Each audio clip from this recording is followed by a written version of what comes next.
ये दिल्ली के 360 गांव तो है ही हैं, और फिर अंग्रेजों के खिलाफ भी जब आज़ादी की लड़ाई लड़ी उसमें भी अहम रोल था। पहले लोगों को लगता था कि खाप पंचायत का मतलब एक बुजुर्गों का समूह है। उस पैसे को गांव के लिए अलॉट किया 962 करोड़ रुपए। चुनाव से पहले गृह मंत्री ने हमें बुलाकर, तो हमें उम्मीद है कि अगले कुछ दिन में वो इन बातों का संज्ञान लेंगे, अन्यथा फिर हमें सड़कों पे उतरना पड़ेगा। उस समय भी दो तरह के लोग होते थे, एक जो है भगवान होते थे, दूसरे राक्षस होते थे। दिल्ली के 360 गांव और 36 बिरादरी के लोगों ने अपने दम पर सत्ता परिवर्तन कर दिया। 21 साल से मैं सुबह नंगे पैर, पहले मैं दर्शन करके तभी कहीं जाता हूँ। मेरे दिल्ली के 360 गांव और 36 बिरादरी के लोग, उनके साथ मजबूती से खड़ा हूं और उनके लिए किसी से भी टकराना पड़ेगा तो उसके लिए मैं तैयार हूं। नमस्कार व्यूअर्स, आप सभी का स्वागत है रेडियो द्वारका में और हमारे कार्यक्रम कुछ अनकही बातों में। आज के जो हमारे मेहमान हैं वो एक जानी मानी हस्ती हैं और जो पालम 360 गांव है, खाप है, उसके प्रधान हैं और इनका नाम है चौधरी सुरेंद्र सोलंकी। चौधरी सुरेंद्र सोलंकी ने दिल्ली यूनिवर्सिटी से पढ़ाई की है। अपनी पढ़ाई करने के बाद ये बहुत ही एक्टिव जीवन में रहे हैं, सामाजिक रूप से काम करते रहे हैं। किसान नेता के रूप में भी इन्होंने अपनी भूमिका निभाई है और अब जो ये भूमिका है ये क्या है, इस सब विषय में जानकारी के लिए बात करेंगे चौधरी सुरेंद्र सोलंकी से। सुरेंद्र सोलंकी जी, आपका बहुत बहुत स्वागत है हमारे कार्यक्रम कुछ अनकही बातों में। जी धन्यवाद, और आपके सभी व्यूवर्स का भी मैं स्वागत करता हूं, धन्यवाद करता हूं कि आपने मुझे आकर अपनी बात रखने का मौका। चौधरी सुरेंद्र जी, एक बात बताएं, जैसे अब हम पढ़ते हैं, कई बार देखते हैं कि 360 गांव, पालम 360 गांव, थोड़ा सा इसके बारे में बताएंगे, क्योंकि बहुत सारे लोग दिल्ली में ऐसे होंगे, जो हमारे सुनने वाले भी ऐसे होंगे जिनको पता ही नहीं होगा कि दिल्ली में कितने गाँव हैं। देखिए, दिल्ली में लगभग अभी 360 गाँव हैं और जो ये पालम 360 खाप है, ये दिल्ली के 360 गांव तो है ही हैं, लेकिन इसमें बहुत बड़ा पार्ट हरियाणा का भी आता है। जो हमारा पलवल से इधर पिरथला है, पिरथले तक जो है पालम 360 खाप का हिस्सा। इधर बहादुरगढ़ की बेल्ट है और इधर मुड़थल, जो आपने सुना होगा एक बड़ा फेमस ढाबा, तो वहाँ मुड़थल जो गाँव है, मुड़थल, चौबीसी, आतिल, वो भी सब इसी का हिस्सा है। तो ये जो है उत्तर भारत की क्षेत्रफल के हिसाब से बड़ी खाप है और इसका एक अपना इतिहास है। वैसे तो सभी खापों का इतिहास है। खापों ने बड़ी बड़ी लड़ाइयाँ लड़ी हैं, मुगलों के खिलाफ भी, अंग्रेजों के खिलाफ भी, और भाईचारे को और संस्कृति और परंपराओं को बचाने के लिए एक बहुत बड़ा रोल इन खाप पंचायतों का रहा है। तो पालम 360 खाप एक जानी मानी खाप है, जिसको उत्तर भारत की सबसे बड़ी खाप के रूप में भी जाना जाता है। तो इसका क्षेत्र, जो मैंने बताया कि इस तरीके से इसका क्षेत्रफल है। रही बात इसके कार्यों की, तो मैंने जैसे बताया कि जब मुगल काल में भी बड़ी बड़ी लड़ाइयाँ लड़ी खाप के लोगों ने, और फिर अंग्रेजों के खिलाफ भी जब आज़ादी की लड़ाई लड़ी उसमें भी अहम रोल था। और वैसे भी जो सामाजिक भाईचारे को, संस्कृति को, परंपराओं को जोड़ने का काम है या आपसी मतभेद को सुलझाने का काम है या लोगों को एक नई दिशा देने का काम है, वो सब खाप पंचायतों का रहा है। तो उसी प्रणाली में पालम 360 खाप अपनी भूमिका निभाती आई और निभा रही है। अच्छा सुरेंद्र जी, जब आपने खाप का जिक्र किया तो जो नई युवा पीढ़ी है या जो शहर में रहने वाले लोग हैं, मैं उनकी बात करूं, उनको खाप के बारे में थोड़ा सा जानकारी कम है और जो है वो थोड़ी नेगेटिव कोनोटेशन में जाके है कि वो उनको लगता है कि खाप जो है वो थोड़ा सा डरावना सा शब्द एक तरीके से बनता है। मैं थोड़ा इसके बारे में आपसे चाहूँगा कि आप ये बताएं कि खाप और किस तरह से योगदान देती है। देखिए, बहुत अच्छा सवाल आपने किया, क्योंकि आज जिस तरीके से आधुनिकीकरण का और शहरीकरण का एक दौर चल पड़ा है, तो इसमें भ्रांति सी फैली हुई है लोगों के मन में, और खासतौर पर शहरी लोगों या नौजवान पीढ़ी के। मैंने लगभग 2021 में इस पद को संभाला। उससे पहले हमारे फादर थे चौधरी रामकंद सोलंकी जी। तो इस सब भ्रांतियों को तोड़ने का काम किया और लोगों को जागरूक करने का काम किया। आज मुझे बताते हुए बड़ा हर्ष हो रहा है कि पिछले 4.5 साल में हमने बड़ी बड़ी दिल्ली के लिए लड़ाइयाँ लड़ी। दिल्ली के लिए लड़ाई लड़ने का मतलब गाँव के लिए सरकारों से लड़ाई लड़ी और उसमें बहुत बड़ी संख्या में नौजवान साथियों का और मातृशक्ति का योगदान रहा। पहले लोगों को लगता था कि खाप पंचायत का मतलब एक बुजुर्गों का समूह है जो आपसी फैसले कराने के लिए सहयोग करता, लेकिन ऐसा नहीं है। ऐसा मतलब ये कार्य तो है ही है, उसके साथ साथ जो समाज में त्रुटियां फैल रही है उनको दूर करने का काम या नई जनरेशन को एक दिशा देने का काम।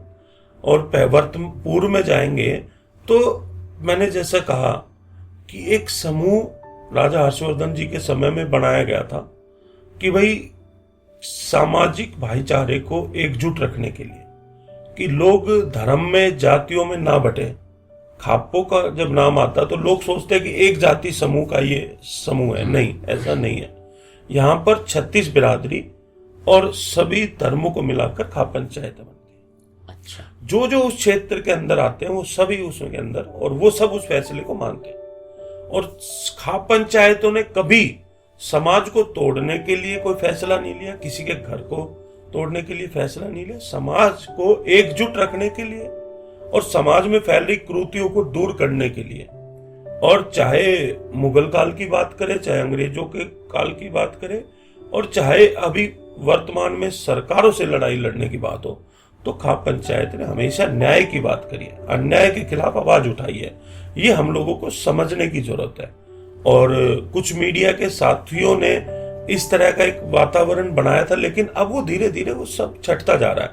और मैंने एक पिछले दिनों जवाहरलाल नेहरू यूनिवर्सिटी, जो देश की सबसे बड़ी यूनिवर्सिटी है, उसमें एक विषय उठा था। तो मैंने वहां पर जब बहुत सारे हमारे IAS अधिकारी, IPS और प्रोफेसर, वाइस चांसलर वगैरह सब थे, तो वो सब उस बात से जब मैंने वो बात रखी तो सहमति, उसके बारे में विस्तार से कभी आपसे चर्चा करेंगे। लेकिन मेरा कहने का मतलब ये है कि जो मेरे शहर के लोग हैं वो भी कहीं ना कहीं गांव की पृष्ठभूमि से आए वो लोग हैं। और हमेशा से ये बात होती आई कि शहर का रास्ता गांव से होकर निकलता है, और गांव समृद्ध होंगे तभी शहर समृद्ध होंगे। तो खापों ने हमेशा एक भूमिका निभाई है सामाजिक भाईचारे को मजबूत रखने के लिए और समाज में फैल रही त्रुटियों को दूर करने के लिए, और कहीं पर भी किसी के साथ अन्याय हो रहा तो उसके साथ खड़ा होने के लिए खापों की अहम भूमिका रही है। अच्छा चौधरी सुरेंद्र जी, एक बात बताएं, आपने बोला गांव की समृद्धि और सरकारों के साथ कुछ ना कुछ चीज़ों को लेकर गांव, और उसका आपने बोला पिछले 7 वर्षों में आपका जो थी चीज़ें चलती रहीं, लड़ाई चलती रही, या यूं कह लें कि आप अपनी चीज़ों को लेकर उनके पास जाते रहे। क्या दिल्ली सरकार और केंद्र सरकार गांव की मैं बात करूं तो समृद्धि के लिए आपको लगता है कि कुछ इंटरेस्ट लेती है, या कुछ उनका सहयोग रहता है, या उनके कुछ नीतियां हैं उन चीज़ों को लेकर? देखिए, मैंने वही कहा ना कि दिल्ली के गांव की अगर बात करें तो पिछले कई दशकों से दिल्ली के गांव बर्बादी की तरफ जा रहे हैं। गांव ना गांव रह पाए ना शहर बन पाए, गांव स्लम बनकर रह गए। बहुत सारे गांव के हालात ऐसे। इसी को लेकर हमने एक मूवमेंट शुरुआत की थी, गांव बचाओ देहात बचाओ मूवमेंट। और उसके बाद हमने सरकारों से लड़ाइयां लड़ी, और उसके बाद हमने लगभग 1362 करोड़ रुपए चुनाव से पहले सरकारों से लड़ झगड़ कर गांव के लिए अलॉट कराया। जो 1989 में पंचायत के इलेक्शन बंद हो गए थे। अच्छा। 1984 का आखिरी चुनाव था जो जिसका कार्यकाल 1989 तक चला। तब से दिल्ली के गांवों का पैसा, जो पंचायतों का पैसा था उस समय का, वो बैंकों में पड़ा हुआ था। इसको लेकर हमने उस समय के मुख्यमंत्री और उपराज्यपाल से ये प्रस्ताव रखा कि भाई वो पैसा गांव के डेवलपमेंट में काम आना चाहिए, वो गांव का पैसा, जिस पर मुख्यमंत्री ने संज्ञान नहीं ले, लेकिन उपराज्यपाल ने संज्ञान लेकर उस पैसे को गांव के लिए अलॉट किया 962 करोड़ रुपए चुनाव से पहले। फिर हमने सरकारों पे दबाव बनाया, जो मोटेशन सालों से नहीं खुली थी, इनहेरेंस की मोटेशन खुलवाई, बिजली के मीटर पर डीडीए की एनओसी लेनी पड़ती थी गांवों के अंदर या कॉलोनी के अंदर, उसको खत्म करवाया। तो ऐसे बहुत सारे विषय हैं जिसको लेकर अभी निरंतर हम लोग प्रयास कर रहे हैं। चाहे हाउस टैक्स का मुद्दा हो, उस समय पे मुझे याद है 2023 के अंदर हर गांव के अंदर नोटिस लग गए थे और एमसीडी वाले गांव की प्रॉपर्टीज को सील कर रहे थे पुलिस वालों को ला लाकर। उस पर हमने आवाज उठाई, उसके बाद नोटिस बंद हो गए, कोई सील करने वाला नहीं आया। और उस समय पे जो नगर निगम में सरकार थी उसने ये प्रेस वार्ता के माध्यम से घोषणा की थी कि गांव के अंदर हाउस टैक्स नहीं लगेगा, लेकिन वो उसको अपने वादे को पूरा नहीं कर पाई। सरकार का बदला हुआ, जो नई सरकार आई उसने चुनाव से पहले हमें वादा किया हुआ है कि हमारे जो 8-9 विषय हैं उन सब का समाधान देश के गृह मंत्री ने हमें बुलाकर दिया था। हाँ, मैं आपसे यही पूछने वाला था कि आपकी मुलाकात गृह मंत्री जी से भी हुई थी, अमित शाह जी से भी हुई थी, और आप प्रधानमंत्री नरेंद्र मोदी जी से भी मुलाकात हुई थी। तो क्या वो मुलाकात के पीछे यही वजह थी? देखिए, मुलाकात के पीछे वजह साफ थी। मैंने बताया ना कि बहुत सालों से दिल्ली के गांव बर्बादी की कगार पर थे और हमारे कुछ विषय थे जिनको लेकर हमने संघर्ष किया, जिस पर चुनाव से पहले गृह मंत्री ने हमें बुलाकर और हमें यह आश्वासन दिया था कि इन सभी समस्याओं का समाधान हमारी सरकार आती है तो हम जल्द से जल्द करेंगे। और इसी विषय पर प्रधानमंत्री ने भी हमें आश्वासन दिया था। और उसके बाद भी जब मेरी मुलाकात हुई तो मैंने इसी विषय पर उनसे बात की, जिस पर उन्होंने कहा कि आने वाले कुछ दिनों के अंदर इन सभी समस्याओं का समाधान किया जाएगा। अब नई नई सरकार थी, हमने भी कुछ समय का इंतजार किया कि भाई चीजें होंगी जो हमारे से वादे किए हुए हैं, लेकिन अब काफी समय हो गया, लगभग 8-9 महीने, 7-8 महीने के करीब सरकार को बने हो गए। अब दिल्ली के गांव वाले सरकार की तरफ देख रहे हैं कि भाई हमारे से जो वादे किए थे उनको पूरा करने का काम करें। हालांकि जब मैं प्रधानमंत्री जी से मिला और उसके बाद 1-2 कामों में हमारे तेजी आई, जैसे सर्कल रेट के ऊपर एक कमेटी बनी। पिछले 17 साल से दिल्ली का सर्कल रेट रिवाइज नहीं हुआ था। हमारा जो पड़ोसी राज्य है हरियाणा, हम उनके खिलाफ नहीं है, लेकिन वहां पर UR2 रोड निकला तो वहां पर 17 करोड़ रुपए प्रति एकड़ मुआवजा गांव वालों को मिला और दिल्ली के अंदर 53 लाख रुपए के हिसाब से। तो काफी बड़ा अंतर था। इसको लेकर हमने बात की और वो कमेटी अभी बन रही है, वो अपना काम कर रही है। उम्मीद है कि वो अगले 15-20 दिन, महीने के अंदर, जैसा सरकार के लोग कह रहे हैं कि वो रिवाइज होगा। तो हमें उम्मीद है कि ऐसे और भी जो हमारे काम जिनको लेकर सरकार ने और गृह मंत्री जी और प्रधानमंत्री जी ने हमें आश्वस्त किया था, भाई उनका भी जो है संज्ञान वो लेंगे। और हमने तो साफ तौर पे कहा कि अगर हमारे काम होंगे तो हम आपका धन्यवाद करेंगे, नहीं होंगे तो हम किसी के साथ नहीं, हम अपने लोगों के साथ हैं। हमने आपको समर्थन दिया था, हमने आपको चुनाव में मदद इसलिए की थी कि हमारे काम होंगे। अगर हमारे काम नहीं होंगे तो हमारे लिए तो आप भी वैसे हैं जैसे पहले थे।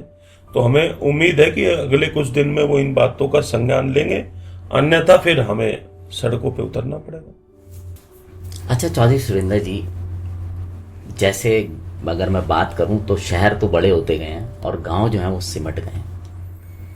क्या इस शहरीकरण का गांव की संस्कृति पर भी असर पड़ा? देखिए, शहरीकरण का मैंने हमेशा ये बात कही कि भाई शहर बसेंगे तो रोजगार का अवसर गांव वालों को मिलेगा। शहर की तरफ जाना कोई बुरी बात नहीं है, लेकिन गांव के हालात ये बन गए कि वो ना गांव बन पाए ना शहर बन पाए।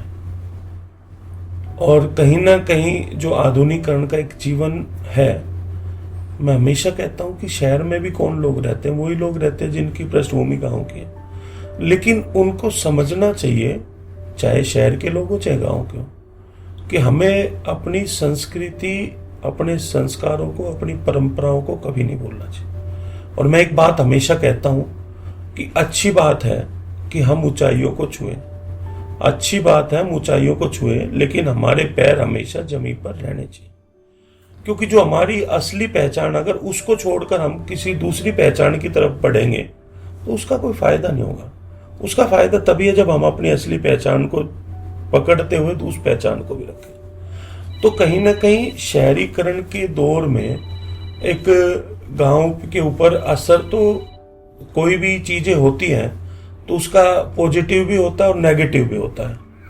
तो कहीं ना कहीं जिस तरीके से शहरीकरण हुआ और शहरों को जो सुविधाएं मिली वो गांव को नहीं मिल पाई, गांव उससे वंचित रहे। और शहरों में भी जो पॉश कॉलोनियां हैं उन्हीं के अंदर सुविधा है, बाकी जितनी अनऑथराइज कॉलोनीज हैं जो हमारे गरीब परिवार के लोग आकर 100 गज के 50 गज के मकान में रह रहे हैं, उनको वो सुविधा सरकार नहीं दे पाई। आज उनके हालात भी बद से बदतर होते जा रहे हैं। तो कहीं ना कहीं मैं हमेशा इस बात का जिक्र करता हूं कि हम लोग स्मार्ट सिटी की बात तो करते हैं लेकिन स्मार्ट विलेज की बात नहीं करते। और देश की राजधानी के अंदर अगर स्मार्ट विलेज हम नहीं बना पाए तो इससे बड़ा दुर्भाग्य और हो नहीं सकता। देश की राजधानी है और पूरे वर्ल्ड के अंदर, पूरे विश्व के अंदर हिंदुस्तान एक बड़ी ताकत के रूप में उभर रहा है। अगर उसकी राजधानी के हालात ऐसे होंगे तो कहीं ना कहीं हमारी जो है ना चीजों के ऊपर, हमारे हिंदुस्तान के ऊपर भी ये कहीं ना कहीं एक बड़ा संदेह के घेरे में खड़ा करता है। तो मेरी सरकार से ये अपील है कि दिल्ली के लिए विशेष तौर पर, आज भारतीय जनता पार्टी की केंद्र में सरकार है, दिल्ली में सरकार और नगर निगम में, तीनों जगह सरकार है। तो दिल्ली को बदलाव की जरूरत है। दिल्ली के अंदर स्मार्ट सिटी भी बने, स्मार्ट विलेज भी बने, ये हमारा कंसेप्ट है। इसको लेकर मैंने सरकारों को बार बार याद दिलाया है और हमें उम्मीद है, हमारी कोई व्यक्तिगत लड़ाई सरकारों से या किसी पार्टियों से नहीं है। हम चाहते हैं कि दिल्ली का विकास हो, गांव का विकास हो, और उसमें अगर कोई भूमिका पहल करेगा तो हम उसका सहयोग करने के लिए तैयार है। अगर निग्लेक्ट करेगा तो फिर वो बर्दाश्त नहीं होगा, चाहे कोई भी सरकार, कोई भी पार्टी हो। तो दिल्ली के गांव को विकास चाहिए। दिल्ली के गांव को मैं चाहता हूं कि मेरा पिछले कई सालों से सपना रहा और मैंने कई अपनी चीजें ये शेयर भी की है दिल्ली के मुख्यमंत्री, उपराज्यपाल और सभी जो सरकार और प्रशासन के लोगों से, कि दिल्ली के गांव में स्मार्ट विलेज बनने चाहिए। और ये हमारी कोशिश है और इस पे हम काम भी कर रहे हैं और इसके लिए बार बार सरकार से भी अपील कर रहे हैं और सरकार को इसका संज्ञान लेना चाहिए। अच्छा चौधरी सुरेंद्र जी, एक चीज़ बताएं, आप खुद युवा हैं, आपकी मतलब मैं बोलूं तो आप 42 इयर्स के अभी हैं, 42 साल आपकी उम्र है। आपको क्या लगता है कि जो और यंग जित पीढ़ी है, जो युवा पीढ़ी अगर मैं बात करूं, क्या वो गांव से अभी कनेक्टेड है या थोड़ा सा नहीं? पिछले काफी, मैंने कहा ना कि एक तरीके से हमारी जो पिछली 7-8 जनरेशन के बाद एक ये बहुत बड़ा इस जनरेशन में बदलाव आया। कि एक दौर था, अगर पीछे जनरेशन में जाएं तो हम उतना आधुनिकरण के नजदीक नहीं थे। ना एक मोबाइल थे, ना लैपटॉप थे, ना ये कैमरास थे, ना टीवी थे, मतलब ऐसे कोई आधुनिकरण का। अब आज तो सब कुछ इससे रिलेटेड है।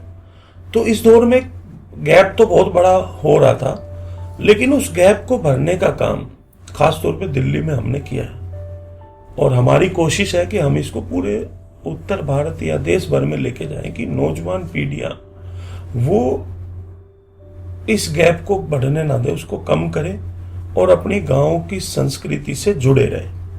और इसको लेकर आने वाले दिन में हम एक प्रयास भी करेंगे और पूरे देश भर के लोगों को, नौजवान पीढ़ियों को जोड़ेंगे। और खास तौर पे मैं बताऊं, मेरे आने के बाद मैंने जितनी भी हमारी नौजवान पीढ़ी, चाहे वो खेल के मैदान में हो, चाहे वो जुडिशरी या सिविल सर्विसेज में हो या किसी अन्य फील्ड में हो, जहां भी किसी नौजवान साथी ने कोई अच्छा कार्य किया तो उसको प्रोत्साहन करने के लिए हमने कार्यक्रम भी किए, हमने उनको सम्मानित करने का काम भी किया, ताकि और जो जनरेशन नौजवान पीढ़ी है उनको ये असर जाए कि समाज के सम्मान से बड़ा कोई सम्मान नहीं। अगर समाज के लोग आकर आपको सम्मानित कर रहे हैं तो इसका मतलब दूसरे बच्चों को भी ये एहसास होता है कि हमें भी जो है ना समाज के द्वारा सम्मानित किया जाएगा योगा। तो ये एक कहीं ना कहीं हमारा फर्ज बनता है कि हम इस गैप को बढ़ने ना दें और इसको कम करें और नौजवान पीढ़ी को अपने साथ जोड़कर अपनी संस्कृति परंपराओं को साथ लेकर चलें। अच्छा चौधरी सुरेंद्र जी, एक चीज़ बताएं, समाज की बात हो रही थी और मुझे ऐसा लगता है कि वो जो सामाजिक जीवन है ना, वो जीना अपने आप में एक बहुत चैलेंज है, उतना आसान नहीं होता, क्योंकि लोगों की बहुत उम्मीदें होती हैं आपसे, आप खुद भी बहुत सारी चीज़ें करना चाहते हैं। और अभी अगर मैं उस बात करूं कि उम्र के हिसाब से बात करूं तो अभी लगता है कि आप वो जिम्मेदारी थोड़ी जल्दी संभाल रहे हैं, तो आपका क्या एक्सपीरियंस है? देखिए, मैंने कहा ना कि मुझे कम उम्र में जिम्मेवारी मिली और एक ऐसे दौर में मिली कि जब बहुत तेजी से बदलाव हो रहा है, उस समय पे इन चीजों को संभालना और इन चीजों को आगे लेके जाना, ये एक अपने आप में बहुत बड़ी, मतलब मैं कहूं कि कठिनाई का दौर है। और लेकिन मुझे खुशी इस बात की है कि मुझे मेरे गांव का, मेरे 12 गांव का और मेरी समस्त खाप के लोगों का, चाहे वो दिल्ली के 360 गांव, चाहे हमारे जो और हरियाणा के गांव, उनका बहुत भरपूर समर्थन और सहयोग मिला, जिसकी वजह से हमने इन परिस्थितियों को, इनको काफी बड़ी उसमें दूर करने का काम किया।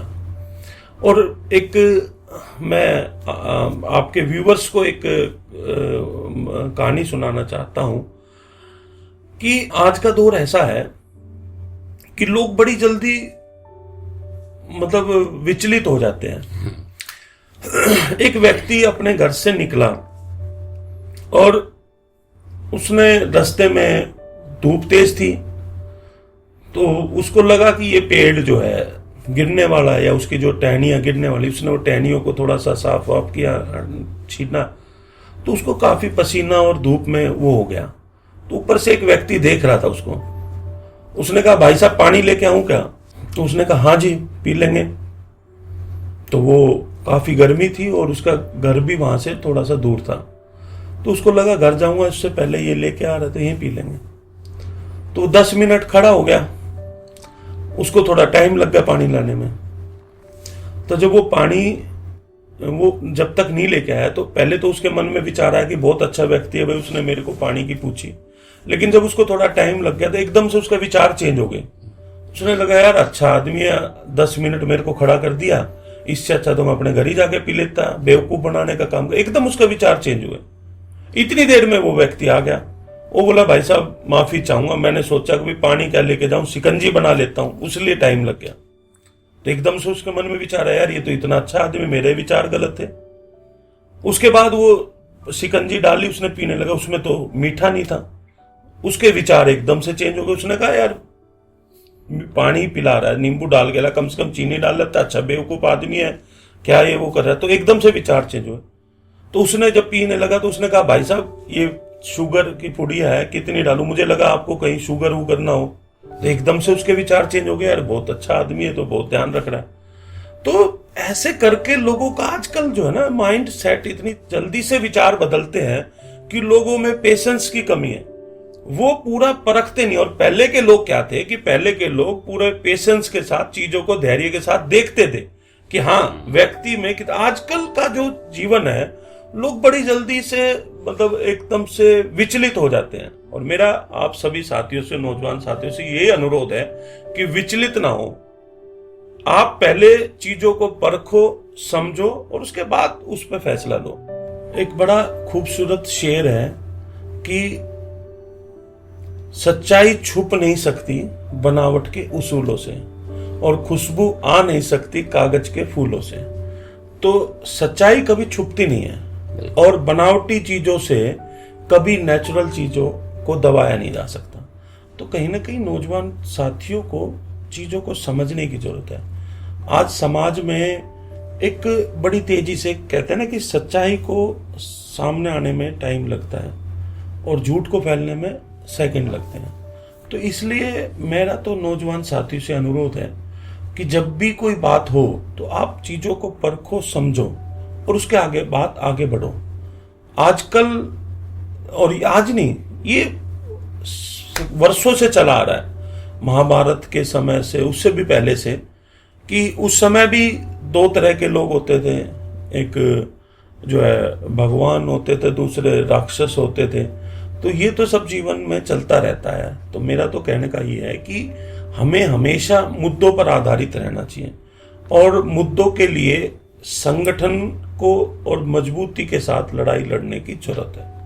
क्या होता है कि जब समाज, मैं आज इस दौर में कह रहा हूं कि जब सामाजिक ताना बाना मजबूत होगा तो राजनीतिक लोगों को परेशानियां होगी, राजनीतिक लोग षड्यंत्र करेंगे और सामाजिक ताने बाने को तोड़ने का काम करेंगे। तो उसके लिए हमें जरूरत है कि हमें अपने समाज को और संगठन को मजबूत रखने की। इसलिए मैं तो हमेशा कहता हूं कि भाई हम सबको एक रहने की जरूरत है, संगठित रहने की जरूरत है। और पिछले लगभग 4.5 साल में दिल्ली के गांव की आवाज एक मजबूत आवाज बनी है। जब लोग ये कहते थे कि दिल्ली के गांवों का अस्तित्व खत्म हो गया, उस समय पे दिल्ली के 360 गांव और 36 बिरादरी के लोगों ने अपने दम पर सत्ता परिवर्तन कर दिया। और सत्ता परिवर्तन ये नहीं है कि हमें किसी एक पार्टी से लगाव है या उसके लिए, हमने सिर्फ अपनी ताकत का एहसास सरकारों को कराया। अगर ये सरकार हमारे लिए काम नहीं करेगी तो अगली बार इस सरकार को भी बदलने का काम दिल्ली के लोग करेंगे। तो मैं तो ये कहता हूं कि संगठन और एकता और अपने सामाजिक भाईचारे को मजबूत रखने की जरूरत। अच्छा चौधरी सुरेंद्र जी, आपने दिल्ली यूनिवर्सिटी से पढ़ाई की है। कौन सा कॉलेज था दिल्ली यूनिवर्सिटी का जहां आप अपनी ग्रेजुएशन किया आपने? देखिए, मैंने मोतीलाल नेहरू कॉलेज से फर्स्ट ईयर किया, लेकिन उसके बाद बस मैंने हमेशा से, मेरा एक शौक रहा है सामाजिक जीवन, सामाजिक उसमें पैशंस में, और कुछ पारिवारिक हालात थे तो फिर मैंने जो है 2 साल ओपन से किया, IGNOU Indira Gandhi national open university से। तो कहीं ना कहीं एक संघर्ष भरा जीवन रहा है और मैंने हमेशा एक, जो कहते हैं ना कि बदलाव के रूप में, चाहे वो सामाजिक ताने बाने की बात हो, चाहे नौजवान पीढ़ियों के उसमें हो, तो हमेशा कोशिश की है कि भाई हम लोग कोई एक नई शुरुआत करके और एक नई ऊंचाइयों पर इस गांव देहात के अस्तित्व को लेकर जाए। अच्छा, हमारा जो कार्यक्रम है वो है कुछ अनकही बातें। तो कुछ अपनी अनकही बातें जो चौधरी सुरेंद्र सोलंकी के विषय में लोग नहीं जानते, आप कुछ साझा करना चाहेंगे? देखिए, मैं तो एक ही बात कहता हूं कि मैंने कभी व्यक्तिगत सोच कभी नहीं रखी और मुझे लोग जाने, मैं इस बात के ज्यादा हक में नहीं हूं।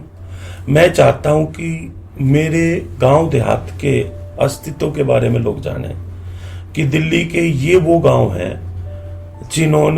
जिनका इतिहास में कहीं पन्नों में नाम गुम हो गया। और ये जो गांव थे, ये गांव इसलिए बसे थे कि इस दिल्ली को सुरक्षित रखना था। मुगल काल के समय के बाद बता रहा हूं। तो बहुत सारी ऐसी कहानियां हैं जिनको विस्तार से कभी आप लोगों को मैं बताऊंगा। जैसे एक मैं आपको बताता हूं, जब लाल किले की नींव रखी जा रही थी तो उस लाल किले की नींव को रखने का काम पालम गांव के बुजुर्गों ने किया था। अच्छा। उस समय पर सीढ़ियां नहीं होती थी। अच्छा। उस समय पर मशीनरी नहीं होती थी, क्रेन वगैरह, और लगभग बताते हैं कि काफी गहराई में वो नींव रखी गई है। ये सोने की ईंट 5 रखी गई थी। और उस समय पर ये हुआ था कि भाई जो हमारी जो संस्कृति, हिंदू संस्कृति में जो सबसे ताकतवर लोग हैं उनको ढूंढ के लेके आओ और उनसे ये काम करवाया जाए। तो हमारे जो पूर्वज थे, पालम गांव के जो बुजुर्ग थे उस समय के, उन लोगों ने जाके वो नींव रखी। और ऐसे ही जो है बहुत सारी लड़ाइयाँ लड़ी हैं पूर्व में, और हमेशा से इस दिल्ली के विकास के लिए पालम 360 का आपने बड़ी बड़ी लड़ाइयाँ लड़ी हैं, भूमिका निभाई। और सिर्फ दिल्ली के लिए नहीं, मुझे याद है एक सन 90s के आसपास की बात है, भजनलाल मुख्यमंत्री होते थे हरियाणा के, और बराई एक गांव है बहादुरगढ़ के पास, बराई कांड हुआ था। वहां पर पुलिस वालों ने गांव वालों को, कुछ विवाद हुआ था तो उसमें मतलब अर्धनग्न करके पीटा था। और उसके बाद वहां पर इतना बड़ा एक सामाजिक ताना बाना जुड़ा, और वो पंचायत हुई। हमारे दादाजी जो उस समय पे 360 गांव की 360 खाप के अध्यक्ष थे, चौधरी रिजकराम जी, उसके बाद पूरी सरकार का तख्ता पलट हिल गया। ऐसे बहुत सारे अनेकों उदाहरण है। हम लोगों ने कोई ऐसा नहीं है कि दिल्ली दिल्ली की लड़ाई लड़ी, हरियाणा, वेस्टर्न यूपी, जहां भी लोगों का ऊपर अत्याचार की बात आई, वहां पर चाहे मैं हूं, चाहे मुझसे पूर्व जो हमारे प्रधान रहे, जो भी पालम 360 का, कोई सब लोगों ने लड़ाइयाँ लड़ी है। तो ये कहीं ना कहीं लोगों को, आने वाली पीढ़ियों को समझने की जरूरत है कि हमेशा से सामाजिक ताने बाने को मजबूत रखने के लिए और अत्याचार के खिलाफ आवाज उठाने के लिए पालम 360 का आपने अहम भूमिका निभाई है। अच्छा चौधरी साहब, पालम गांव की बात हो और दादा देव मंदिर का जिक्र ना आए तो अधूरा सा रह जाता है। तो दादा देव मंदिर के बारे में थोड़ा सा बताएं, क्योंकि बहुत सारे लोग हमारे जो सुनने वाले होंगे वो सुनेंगे, बिल्कुल, द्वारका के लोग भी हो सकता है इसको सुने। देखिए, ये एक बहुत बड़ा आस्था का केंद्र है, और ये सिर्फ गांव वालों के लिए नहीं है। जो हमारे आसपास के, चाहे वो द्वारका के लोग हों, राजनगर, साधनगर, या जो आसपास की जितनी भी कॉलोनीज हैं, सब लोगों की आस्था है। और मैं तो बहुत सारे लोगों को जानता हूं जो सब लोग द्वारका में रहने वाले या आसपास की कॉलोनियों में रहने वाले, वो सब कहते हैं कि भाई हम, जो भी व्यक्ति वहां जाता है वो खाली हाथ नहीं आता, उसकी मुराद पूरी। और ग्राम देवता हैं तो वो कहीं ना कहीं आस्था का केंद्र भी, और जो यहाँ पर बसे हैं उन सब की रक्षा करने का काम भी उन्होंने किया। और दादा देव मंदिर जो है, वो दादा देव महाराज जो है, वो हमारे पूर्वज हैं। लगभग 1300 साल पहले हमारे जो बुजुर्ग थे, उस समय पे 3 भाई थे, तो दादा देव महाराज जो हमारे पूर्वज थे, उन्होंने 120 साल की आयु तक तपस्या की, और एक शिला पर रहकर, जंगल में रहकर अपनी तपस्या की। उन्होंने ना अपना पूरा जीवन तपस्या में निकाला, और जब एक अच्छा खाता पीता परिवार था, लेकिन उसको छोड़ के तपस्या की 120 साल की आयु तक जंगल में रह के एक शिला के ऊपर, जब उन्होंने अपने शरीर को त्याग दिया, तो कुछ वर्षों के बाद वहां पर एकदम से अकाल आ गया। और बड़ा, ये सवाई माधोपुर जिले के अंदर टोडा राय सिंह एक जगह है, वहां पर हमारे पूर्वज रहते थे। तो एक पूर्वज के सपने में हमारे दादा देव महाराज आए, और उन्होंने कहा कि भाई अब यहाँ रहना मुश्किल है, और आप मेरी शिला को लेकर यहाँ से जो है दिल्ली की तरफ निकल पड़ो। तो जैसे पहले की समय में एक शक्तियां तो थी और वो चीजें थी, तो आज भी मैं मानता हूं वो सब चीजें हैं। तो वो वहां से जब पहले बैलगाड़ी होती थी तो उसमें शिला रख के और चले, और उन्होंने कहा कि जहां ये शिला गिर जाए अपने आप से, वहीं पर ही आप अपना रैन बसेरा कर लेना। तो ये शिला वहां से टोडा राय सिंह से चले, लेकर 3 भाई थे, और ये आकर यहाँ जहां मंदिर बना हुआ यहाँ पर गिर गई। अच्छा। तो जब मंदिर के यहाँ गिर गई तो वहां पर ही अपना वो कर लिया, स्थान कर लिया। और जो हमारे पूर्वज थे, तो एक गांव तो पालम में जो बीच वाले थे, जो हमारे दादा, वो वहां पर बस गए। पहले ये घूंघट वगैरह होता था बड़ी उसमें, तो जो बड़े वाले थे हमारे दादा, उनको कहा कि वो, जैसे कि भाई जेठ जी को कहो थोड़ा आगे जाके, तो वो थोड़ा सा नाराज होके इस बात से और थोड़ा आगे जाके और पूटकला गांव में बस गए। तो पूटकला गांव में भी सोलंकी है। अच्छा। फिर जो तीसरा गांव था वो था मटियाला, मतलब जो एक और भाई थे वो मटियाला में बस। तो ऐसा एक मतलब हमने सुनी है। और रही बात दादे महाराज की, मुझे तो पूर्ण विश्वास है, मैं तो खुद अपने मतलब मेरे जीवन में सबसे बड़े मतलब सबसे बड़ी शक्ति के रूप में उन्हीं को मानता हूँ। और मैं अपने दिन की शुरुआत भी वहीं से करता हूँ। मैं आपको एक बात और बताता हूँ, जो आपने कहा था अनसुनी कहानी कि लगभग 2004 से 2025 समापन की तरफ 21 साल से मैं सुबह नंगे पैर जाता हूँ। अच्छा। और कितना भी जरूरी काम है, अगर मुझे 4 बजे कहीं निकलना तो पहले मैं दर्शन करके तभी कहीं जाता हूँ। अच्छा। नंगे पैर जाऊंगा और वहां पर मत्था टेक कर वहां दर्शन कर पूजा कर उसके बाद ही मैं कुछ अन्न ग्रहण करता हूँ, उसके बाद ही मैं कहीं जाता हूँ। रोज का नियम है? ये मेरा रोज का नियम है 21 साल से। और मुझे तो ये मतलब आपके दर्शकों को भी बताते हुए खुशी हो रही है कि आप लोगों को भी ये चीजें, इनकी शक्ति का एहसास, कि जीवन में बहुत सारी कठिनाइयां परेशानियां आई, लेकिन आज तक भी मुझे कहीं बीच रास्ते में खड़ा होने की जरूरत नहीं पड़ी। मतलब उनका इतना विशेष आशीर्वाद और कृपा है कि उनके आशीर्वाद से, कृपा से बहुत एक, जैसे कहते हैं ना कि आपने कहा बहुत छोटी उम्र में संभाला, तो मुझे कभी एहसास ही नहीं हुआ कि मुझे इतनी छोटी उम्र में इतनी बड़ी जिम्मेवारी मिल गई और इसको कैसे निभाऊंगा। कभी ऐसा नहीं हुआ, क्योंकि जो सारी शक्तियां और जो सारा आशीर्वाद वो सुबह वहां से मिल जाता है। पर नहीं, बहुत अच्छी बात है। और ये बड़ा अच्छी मिसाल है यंग जनरेशन के लिए कि आप कह रहे हैं नंगे पैर जाते हैं, और ये बहुत बड़ी बात है। अच्छा चौधरी सुरेंद्र जी, एक बात बताएं, आप सामाजिक तो जीवन जी रहे हैं और बहुत बड़ा आपका जो है दायरा है, आप पे इस बात का दबाव भी बनता होगा कि आप राजनीति में आ जाएं, या आप राजनीति में, आपको ऐसा लगता है कि राजनीति में आके आप और ज़्यादा लोगों की सेवा कर पाएंगे? देखिए, शायद एक अनसुनी कहानी में एक ये किस्सा भी ऐड हो जाएगा कि मैंने बहुत छोटी उम्र से मैं राजनीति में था और एक राष्ट्रीय राजनीति का हिस्सा था, जहां पर लोगों को वर्षों बीत जाते हैं, वहां नहीं पहुंच पाते। लेकिन जब हमारे पिताजी का देहांत हुआ और लोगों का दबाव मुझ पर आया, तो मैंने एक झटके में राजनीति को छोड़कर समाज की सेवा करने का काम मतलब निर्णय लिया। और बहुत सारी जगह पर ये सवाल उठते हैं कि लोग है ना समाज से राजनीति में जाना पसंद करते हैं। शायद देश की राजनीति में या समाज के उसमें एक पहला उदाहरण होगा जो राजनीति छोड़कर समाज की सेवा में है।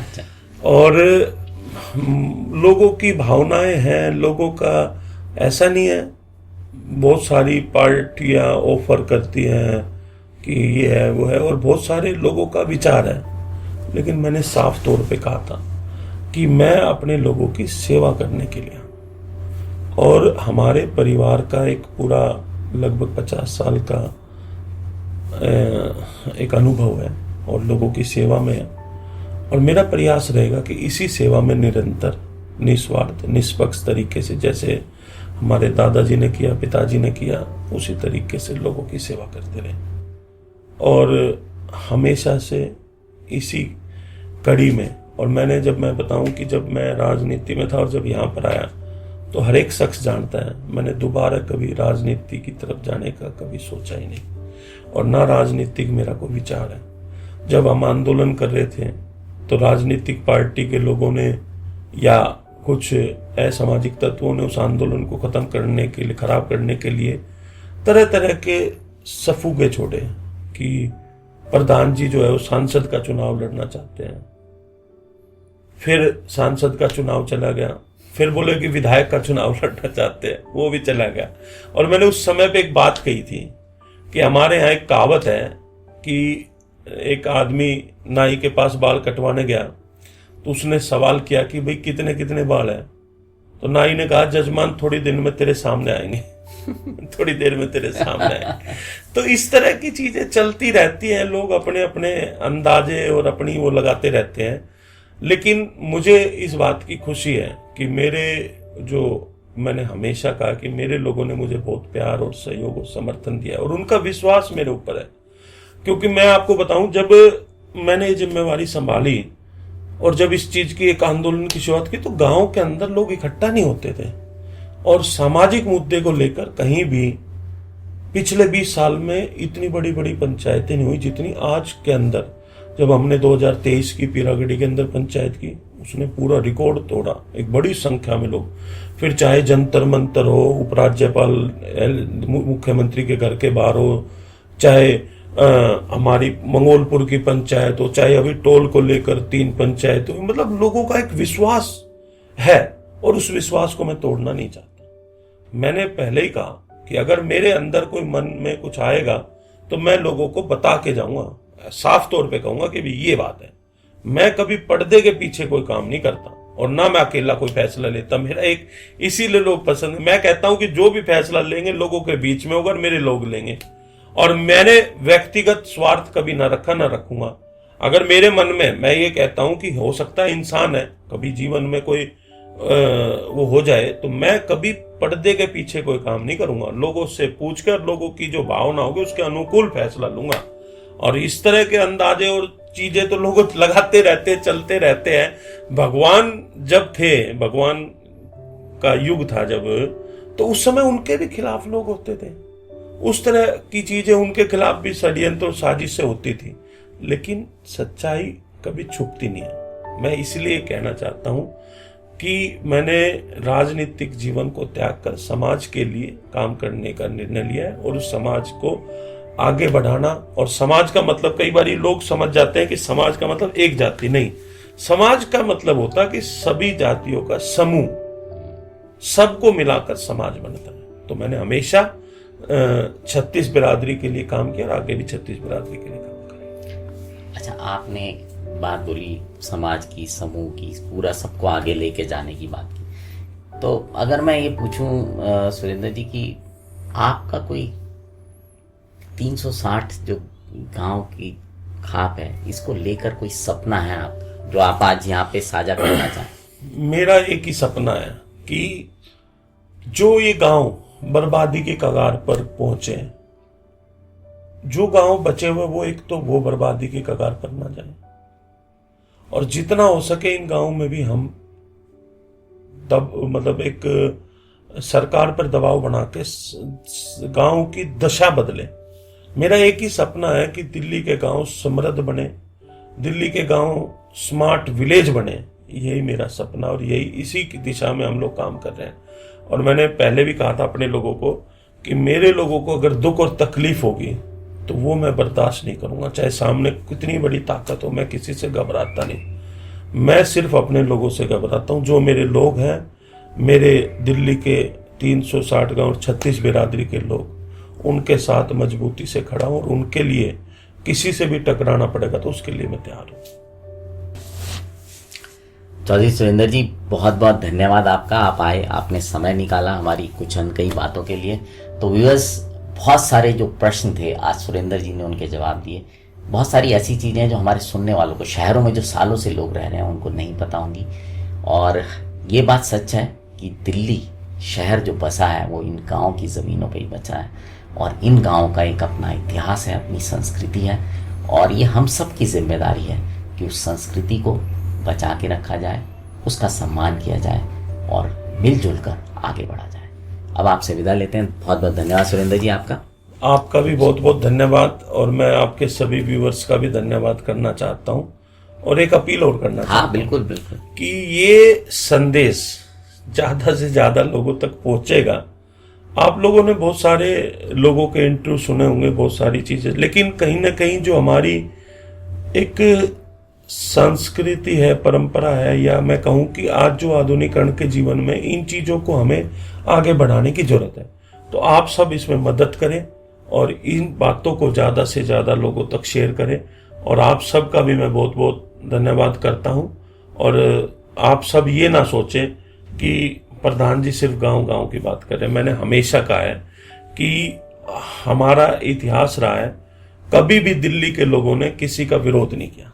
हम अपने हक की बात करते हैं, और जो यहाँ लोग रह रहे हैं वो भी सब हमारे परिवार के लोग हैं, हमारे भाई बहन हैं, और उनके लिए भी कोई दुख तकलीफ होती है तो मैं हमेशा खड़ा रहता हूं, और आगे भी अगर आपको कोई आवश्यकता होगी तो आप लोगों के साथ भी मजबूती से खड़े। आप सबका बहुत बहुत धन्यवाद। राम राम। तो व्यूअर्स, सुरेंद्र जी ने बिल्कुल दिल की बात की अपनी अंत में। तो अब आपसे विदा लेते हैं और आने वाले कार्यक्रम में आपको किसी और ऐसी शख्सियत से मिलाएंगे। तब तक जुड़े रहें रेडियो द्वारका के साथ। नमस्कार।